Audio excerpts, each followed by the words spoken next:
नमस्कार भाई लोग, कैसे हैं आप लोग। तो आज के इस वीडियो में मैं आपका फिर से बहुत स्वागत करता हूं। आज की इस वीडियो में हम बात करने वाले हैं निफ्टी के चार्ट में एक खास तरह की पैटर्न बन रही है जो कि काफ़ी खतरनाक साबित हो सकती है।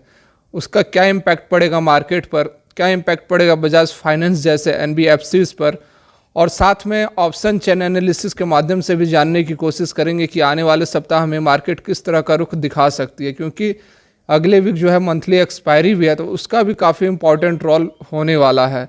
और जो पैटर्न की मैं बात कर रहा हूँ, अगर वह पैटर्न बनती है तो फिर मार्केट में काफ़ी तबाही मच सकती है।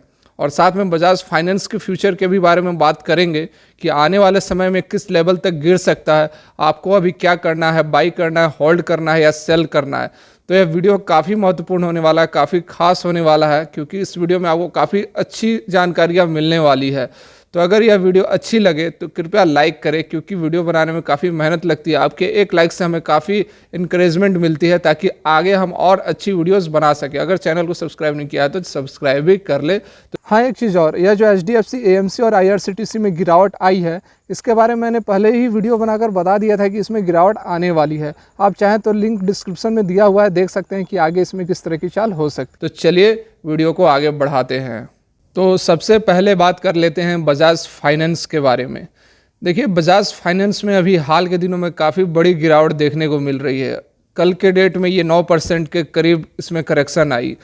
कुछ अच्छे खासे माने दिग्गज फर्म्स, ब्रोकरेज हाउसेज हैं, उन्होंने इसका टारगेट प्राइस को कट कर दिया है। पर जो ब्रोकरेज हाउसेज हैं उनका भी जो राय है बजाज फाइनेंस को लेकर अच्छा नहीं है।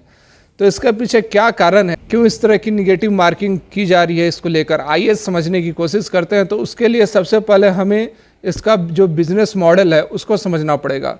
तो सबसे पहले हम यह जान लेते हैं कि एनबीएफसीज कहते किसे हैं, यह काम कैसे करती है, इसका सोर्स ऑफ इनकम क्या है।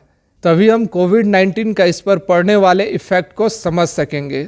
देखिए, एनबीएफसीज मेनली बैंकों की तरह ही काम करती है, लेकिन इसका मुख्य अंतर यह है कि वह अपने कस्टमरों से कैश डिपॉजिट नहीं लेती, जो कि बैंकें लेती हैं।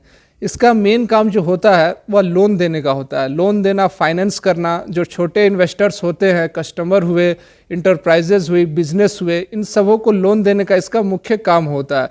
तो उसके लिए इसके पास पैसे कहाँ से आते हैं, तो उसके लिए ये बैंकों और म्यूचुअल फंडों से लोन लेते हैं। कम रेट पर लोन लेकर ज़्यादा रेट पर अपने कस्टमरों को लोन देते हैं, वही इनका मुख्य सोर्स ऑफ इनकम होता है। इस लोन के रेट को, डिफरेंस को NII कहते हैं, नेट इंटरेस्ट इनकम। यही उनके इनकम का मेन सोर्स होता है। अब इन्होंने जिसे लोन दिया है, बिजनेसमैन्स हो गए, एंटरप्रेन्योर हो गए, रिटेल इन्वेस्टर्स हो गए, उनका काम तो हो नहीं रहा है। कोविड-19 के कारण सारी एक्टिविटी ठप पड़ी हुई है, जिसके कारण वो अपना काम नहीं कर पा रहे, उनका कोई प्रोडक्शन नहीं हो रहा है। तो उन्होंने जो लोन लिया हुआ था एनबीएफसी से, वो तो अब उसका पेमेंट कर नहीं पाएंगे, EMI का पेमेंट कर नहीं पाएंगे। तो एनबीएफसीज के पास तो जो उन्होंने लोन दिया था इन्हें, वो तो वापस इन्हें लोन मिलेगी नहीं। तो यहाँ पर बात आकर फंसती है। अब देखिए, एनबीएफसीज ने लोन लिया हुआ था बैंकों से, अब तो बैंक इनसे अपना लोन मांगेगी, लेकिन एक दूसरी तरफ इन्होंने जिसे लोन दिया हुआ था वो तो इन्हें लोन चुका नहीं पाएंगे, क्योंकि कोविड-19 कारण सब कुछ बंद है।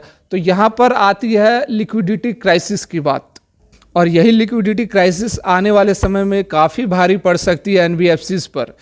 इन्होंने जिन्हें लोन दिया था वो तो लोन चुका नहीं पा रहे हैं, और इन्होंने जिनसे लोन लिया था बैंकों और म्यूचुअल फंडों से, वो अपना लोन मांग रहे हैं।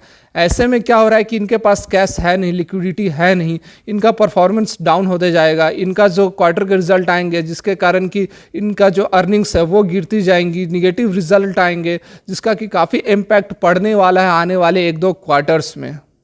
अगर लॉकडाउन खुल भी जाती है तो इन शेयर्स में, जैसे बजाज फाइनेंस हो गए, फिनसर्व हो गए, चोलामंडलम हो गए, L&T फाइनेंस हो गए, और भी बहुत सारी हैं, रिलायंस फाइनेंस हो गए, ये जो शेयर्स है इनकी जो रिकवरी रेट है वो काफ़ी स्लो रहने वाली है। ऐसा नहीं है कि लॉकडाउन खोलते ये अपने वापस पुराने वाले रेट पर आ जाएंगे। तो काफ़ी सावधानी से इसमें ट्रेड करना होगा। आइए अभी चार्ट पर चलते हैं और चार्ट पे देखते हैं कि ये किस तरह का पैटर्न बन रहा है, उसके बाद आगे बात करते हैं। तो एक नज़र डाल लेते हैं पहले बजाज फाइनेंस के लॉन्ग टर्म चार्ट पर। देखिए, लॉन्ग टर्म की बात करें तो यह बहुत ही शानदार शेयर है। इसने 18 साल में, ये देखिए 2002 से लेकर 2020 तक इसने इस बीच में 83,000 का रिटर्न दिया है। इसका मतलब हुआ कि अगर आप 2002 में 1 लाख रुपया इन्वेस्ट करते तो अभी आपके पास 831 लाख रुपए हो जाते। लॉन्ग टर्म में तो काफ़ी शानदार शेयर है। 5 साल की यदि बात कर ले तो ये देखिए 5 साल में इसने रिटर्न दिए हैं। मैं यहीं तक रिटर्न इसलिए ले रहा हूँ क्योंकि इसके बाद ये जो है कोविड-19 का इम्पैक्ट इस पर पड़ा है। तो देखिए पिछले 5 साल में इसने आपके पैसे को 11 गुना कर दिया है। देखिए 1,000 का रिटर्न दिया है, मतलब 5 साल में 11 गुना कर दिया है। पिछले 6 महीने की बात कर लें तो 6 महीने में देखिए 6 महीने में यह फ्लैट रहा है, लगभग 20-25% का रिटर्न दिया है। और इसका कारण वही है जो कि मैंने अभी बात किया था, लिक्विडिटी क्रंच की जो क्राइसिस थी वो इसमें प्रिवेल करने लगी थी, जिसके कारण कि अभी हाल के साल भर के अंदर इसका जो परफॉर्मेंस था काफ़ी फ्लैट सा रहा है। तो अब बात कर लेते हैं कि आने वाले एक अगले सप्ताह में किस तरह का इसमें चाल रह सकती है। तो आइए चार्ट पे चलते हैं, पहले टेक्निकल चार्ट पर चलते हैं। तो यह बजाज फाइनेंस के चार्ट पर हम आ गए हैं। 1 डे की यह चार्ट है। इसमें आप देख सकते हैं कि पिछले ट्रेडिंग सेशन में काफ़ी बड़ी गिरावट थी। एक चीज़ देखिए, यह जो पिछले 1 सप्ताह 10 दिन से यह जो सपोर्ट ले रही थी इस लेवल पर, देखिए इधर लास्ट में भी देखिए ये यहाँ पर ये इस कैंडल पर, इस कैंडल पर, तो ये एक जो सपोर्ट बनाई हुई थी इस लेवल पर 2100 के लेवल पर, उसे यह ब्रेक करके अब नीचे आ चुकी है। और यह एक सपोर्ट और बन रहा था। ये देखिए ग्रीन वाली जो लाइन है यहाँ पर, ये जो ग्रीन वाली लाइन है यह पाइवट पॉइंट है। इसे भी इसने रिस्पेक्ट नहीं किया और इसे भी ब्रेक करके यह नीचे आ चुकी है। तो अब आने वाले सेशन में इसमें आपको एक भारी करेक्शन देखने को मिल सकता है।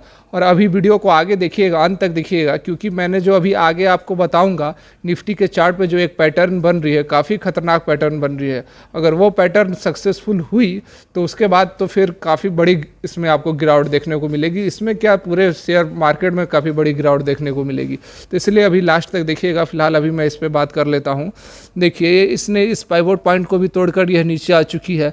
तो इसमें आपको अभी इन्वेस्ट नहीं करना है। किस लेवल तक नहीं करना है, देखिए अभी ये 1976 के लेवल पर है। तो इसमें अभी आपको और गिरावट देखने को मिलेगी। तो जब तक कि यह 1700 के लेवल के नीचे नहीं आती है, 1700, आपको इसमें इन्वेस्ट नहीं करना है। देखिए मार्केट में तो निगेटिविटी पहले से ही बनी हुई थी। पॉजिटिव एक ही चीज़ थी इकोनॉमिक पैकेज की, उसकी भी खबर आ रही है कि बहुत बड़ा कोई इकोनॉमिक पैकेज नहीं आने वाला है। तो वह भी जो एक पॉजिटिव थी वह भी एक न्यूट्रल की तरफ होते जा रही है। तो आपको मार्केट को ध्यान से देखना होगा, ट्रेंड पकड़ना होगा। और ट्रेंड जो है अभी निगेटिव बनी हुई है। और अगर वो चार्ट पैटर्न जो निफ्टी में बन रही है वह बन गई तो उसके बाद तो आपको बहुत बड़ी करेक्शन देखने को मिलेगी। तो मैं आपको यही सजेस्ट करूँगा कि आपको एनबीएफसीज में फ़िलहाल इन्वेस्ट नहीं करनी है। बजाज फाइनेंस जैसे में तो बिल्कुल नहीं करनी है जब तक कि यह 1700 लेवल के नीचे नहीं आ जाती। अगर आपको करनी है तो आप बजाज फिनसर्व में कीजिए। कारण यह है कि ये जो बजाज फाइनेंस है यह अभी भी अपने इंट्रिंसिक वैल्यू, मतलब कि जो फेयर वैल्यू होती है उससे ऊपर है, लेकिन बजाज फिनसर्व जो है अपनी फेयर वैल्यू इंट्रिंसिक वैल्यू से नीचे है।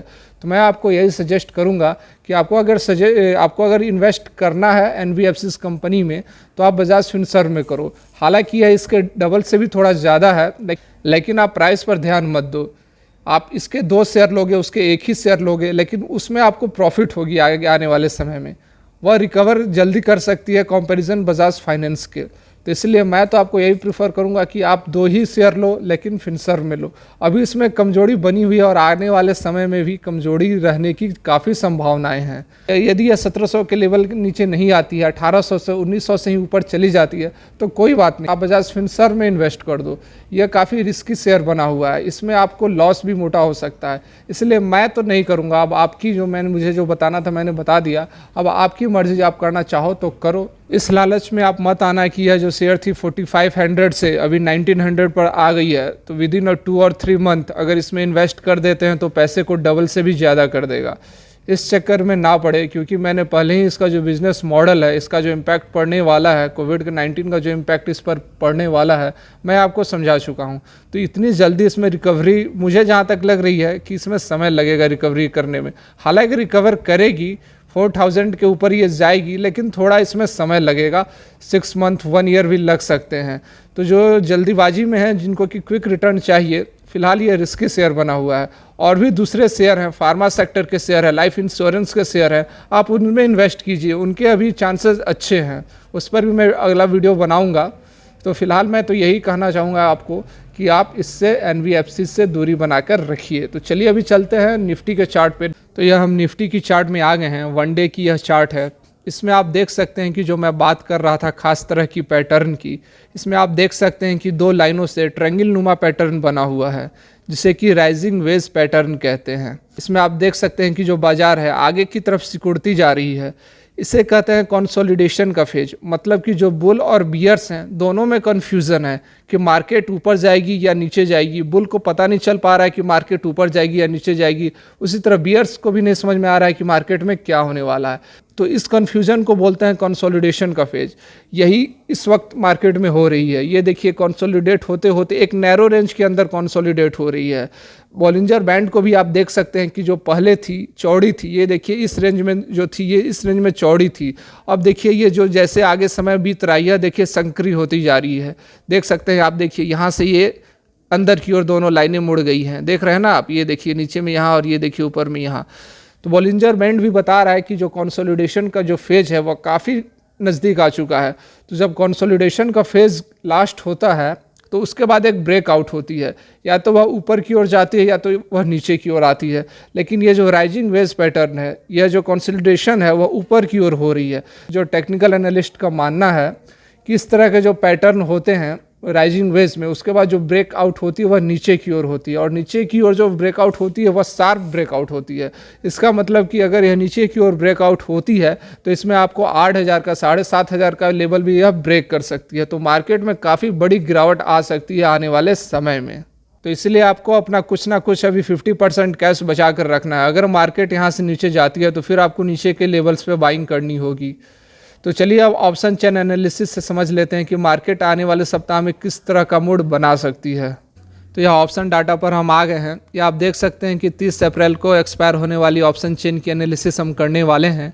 तो सबसे पहले जानने की कोशिश करते हैं कि आने वाले सप्ताह में मार्केट किस रेंज के बीच ट्रेड कर सकती है। तो पहले देख लेते हैं कॉल राइटिंग किस लेवल पर सबसे ज़्यादा हुई है। तो अभी एट प्रेजेंट हम हैं 9,150 से 9,200 के बीच में। यहाँ देखिए कॉल राइटिंग पर पहले फोकस करते हैं। एक चीज़ यहाँ देखिए ध्यान देने वाली जो है, ये देखिए 9,000 के स्ट्राइक प्राइस पर आप ध्यान दीजिए। इस जो रो है इस पर आप ध्यान दीजिए। ये देखिए 4,18,950 पुट अनवाइंडिंग हुई है। इसका मतलब यह हुआ कि जो पहले पुट राइटरों को लग रहा था कि मार्केट 9,000 से नीचे नहीं जा सकती है, अब उनका कॉन्फिडेंस कम होते जा रहा है। इसीलिए उन्होंने अपना जो पुट था वो अनवाइंड कर लिया है। अब देखिए सबसे ज़्यादा पुट राइटिंग अभी एट प्रेजेंट कहाँ दिख रही है। तो सबसे ज़्यादा पुट राइटिंग आप देख सकते हैं 9,000 से दो ऊपर देखिए 8,900 के लेवल पर 1,90,950 पुट राइटिंग हुई है। तो सबसे ज़्यादा तो अभी यही दिख रही है। और कम्युलेटिव ओपन इंटरेस्ट है 8,65,575 कॉन्ट्रैक्ट्स की। तो अगर दोनों मिलाकर देखें तो सबसे ज़्यादा इसी लेवल पर अभी सपोर्ट बनी हुई है 8,900 के लेवल पर। उसके बाद देखिए पुट राइटिंग कहाँ पर सबसे ज़्यादा हुई है।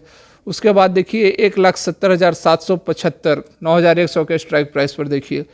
और ओपन इंटरेस्ट है 8,70,375 कॉन्ट्रैक्ट्स की। तो उसके बाद सपोर्ट यह मिल रहा है 9,100 के लेवल पर। मतलब कि 9,100 लेवल को ब्रेक करती है तो मार्केट 8,900 के लेवल पर आसानी से जा सकती है। उसके बाद और तो कोई खास पुट राइटिंग दिख नहीं रही है, सारा अनवाइंड हो चुका है क्योंकि मार्केट 9,200 से नीचे आ गई है। तो आप देख सकते हैं सारा ये जो है निगेटिव में दिखा रही है। तो नीचे के लेवल पर तो यही दो लेवल दिख रही है। अब देख लेते हैं कॉल राइटिंग कहाँ हुई है। तो यह अब हम कॉल के डाटा पर आ गए हैं। इसमें आप देख सकते हैं कि मैक्सिमम रेसिस्टेंस कहाँ पर हमें मिल रही है। तो उसके लिए आप देखिए कि मैक्सिमम जो कॉल राइटिंग है वह कहाँ पर हुई है। तो ये देखिए मैक्सिमम कॉल राइटिंग अभी देखिए 9,300 के लेवल पर। देखिए 9,300 के लेवल पर 4,55,850 कॉन्ट्रैक्ट्स की कॉल राइटिंग हुई है। उससे ज़्यादा देखिए कहाँ है, उससे ज़्यादा 4,90,200 की हुई है 9,400 के स्ट्राइक प्राइस पर।